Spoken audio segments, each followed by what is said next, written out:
আসসালামু আলাইকুম ওয়া রাহমাতুল্লাহি ওয়া বারাকাতুহু। আশা করি আপনারা সবাই ভালো আছেন। আলহামদুলিল্লাহ আমিও ভালো আছি। আপনারা দেখতে পাচ্ছেন আমি একটু পরে প্লেনে উঠতেছি ইনশাআল্লাহ এবং বাংলাদেশে অনেকদিন পরে আসতেছি।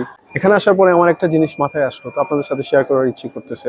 একটা জিনিস দেখেন, এই যে আমরা সবাই প্লেনে উঠতেছি, প্লেনে আমার তো ইকোনমি ক্লাস, আমি এত রিচ না, আমি ইকোনমি ক্লাস সবসময় ইকোনমি ক্লাস চড়ি, কিন্তু অনেকে আছে বিজনেস ক্লাস, আবার ফার্স্ট ক্লাস সিট করে। বিজনেস ক্লাস মেইনলি, বিজনেস ক্লাসের যেগুলো সিটগুলো এগুলো খুব আরামদায়ক, মানে ওখানে একটু স্পেশাল সার্ভিস পাওয়া যায়। ইকোনমি ক্লাসে জাস্ট জেনারেল সার্ভিস।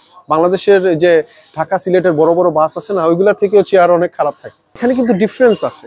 একটা জিনিস চিন্তা করে দেখবেন, যতই ডিফারেন্স থাকুক না কেন, আমাদের এখানে ফার্স্ট ক্লাসের খাবার দাবার ভালো থাকুক আর ইকোনমি ক্লাসের খাবার দাবার ভালো না থাকুক, যতই ডিফারেন্স থাকুক না কেন, আমাদের গন্তব্য কিন্তু এক জায়গায়।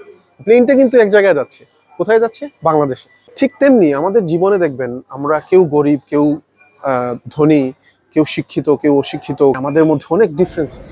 কেউ অনেক কিছু করতে পারে, আবার কেউ কিছুই করতে পারে না। কিন্তু আলটিমেটলি আমাদের ফাইনাল ডেস্টিনেশন কোনটা? ফাইনাল ডেস্টিনেশনটা হচ্ছে আখিরাত, এবং সেটা অনন্তকালের ডেস্টিনেশন। হ্যাঁ, আমাদের কেউ হয়তো 50 বছর, 60 বছর, 70 বছর বাঁচতেছে এই পৃথিবীতে, কিন্তু আলটিমেট জার্নিটা যেটা আখিরাতে হবে সেটা অনন্তকালের জার্নি। আল্লাহ সুবহানাহু ওয়া তাআলা পবিত্র কোরআন মাজিদে বলছেন, কুল্লু নাফসিন যায়িকাতুল মউত। 3টা জায়গায় আল্লাহ সুবহানাহু ওয়া তাআলা এই আয়াতটা বলছেন, এবং এটার অর্থ হচ্ছে যে প্রত্যেক প্রাণীকেই তার মৃত্যুর স্বাদ গ্রহণ করতে হবে। Every soul shall taste death. যারা জাহান্নাম থেকে নিজেকে বাঁচিয়ে রাখতে পারবে এবং জান্নাতের কাছে নিয়ে যেতে পারবে, তারাই সফলকাম। আর এই পৃথিবীটা হচ্ছে জাস্ট একটা ভোগের সামগ্রীর মতো। রাসূলুল্লাহ সাল্লাল্লাহু আলাইহি ওয়াসাল্লাম তার সহিহ হাদিসে বলছেন, আদ-দুনিয়া সিজনুল মুমিন ওয়া জান্নাতুল কাফির। যারা অবিশ্বাসী তাদের জন্য এই দুনিয়াটা হচ্ছে জান্নাতের মতো, আর যারা মুমিন, যারা বিশ্বাস করে আল্লাহ সুবহানাহু ওয়া তাআলাকে, তাদের জন্য এই দুনিয়াটা হচ্ছে একটা জেলখানার মতো। প্রিয় ভাই এবং বোনেরা, কিয়ামতের মাঠে 4টি প্রশ্নের উত্তর দেয়া ছাড়া আমরা কেউ এক পাও এগোতে পারবো না। 4টা প্রশ্ন কি? একটা হচ্ছে আমাদের যৌবনটা কোথায় কাটালাম, আমাদের ইনকামটা কোথা থেকে আসলো, খরচটা কোন দিকে করলাম, আমাদের সময়টা কোন দিকে ব্যয় করলাম, এবং আমি যে নলেজটা নিছি সেটার নলেজটা আমি আমলটা কিভাবে করলাম। আমি জাস্ট প্যারাফ্রাইজ করতেছি এই হাদিসটা। এই 4টা জিনিসের উত্তর কিন্তু আমাদের দিতে হবে কিয়ামতের মাঠে। এখন আমরা যদি কেউ বলি, এই যে প্লেনের মধ্যে ওঠার পরে আমরা যদি কেউ বলি আমি বাংলাদেশে যেতে চাই না, কেউ যদি বলে বাংলাদেশে যেতে, প্লেন ছাড়ার পরে বলতেছেন আমি বাংলাদেশে যেতে চাই না, এটাকে মালয়েশিয়া নিয়ে যান, দুবাইতে নিয়ে যান, এটা কি সম্ভব? পাইলট কি কেউ যদি বলে এটা কি পাইলট অ্যাকসেপ্ট করবে? করবে না।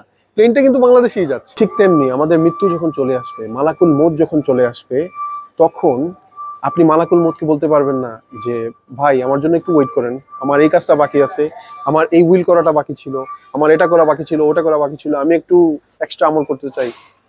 ইম্পসিবল। তখন কিচ্ছুই করতে পারবে না, কারণ আপনার অলরেডি মালাকুল মউত চলে আসছে এবং আপনাকে চলে যেতে হবে। ঠিক সেই সময় তওবাটাও কবুল হয় না। তো আসুন আমরা আমাদের লাইফটাকে চেঞ্জ করা শুরু করি এখন থেকেই। আমাদের বুঝতে হবে যে এই পৃথিবীটা আমাদের একটা জার্নি।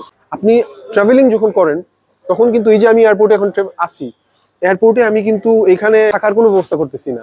আমি এমন না যে সবকিছু কিনে নিয়ে এখানে চলে আসছি, এখানে, কারণ আমি জানি এখানে I am here for only short period of time, just কয়েক ঘন্টার জন্য আসি। আমাদের প্লেন যখন ওপেন হবে, আমাদের প্লেনে চলে যাব। সো আমাদেরকে এই জিনিসটা বুঝতে হবে যে এই পৃথিবীতে আমি একজন ট্রাভেলারের মতো, এবং ট্রাভেলার মতো এই পৃথিবী থেকে চলে যাব। প্রিয় ভাই এবং বোনেরা, এই প্লেনটা একসময় ল্যান্ড করবে বাংলাদেশে। ঠিক তেমনি আমাদের মৃত্যুটা একদিন চলে আসবে, এবং সেই মৃত্যুটা কখন হবে, কিভাবে হবে, আমরা কেউই জানি না।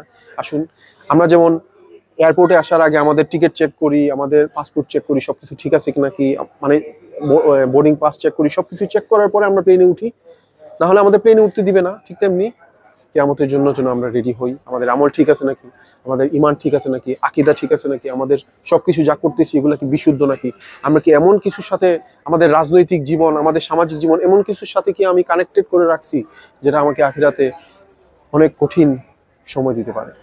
জাযাকুমুল্লাহ খাইর। আসসালামু আলাইকুম ওয়া রাহমাতুল্লাহি ওয়া বারাকাতুহু।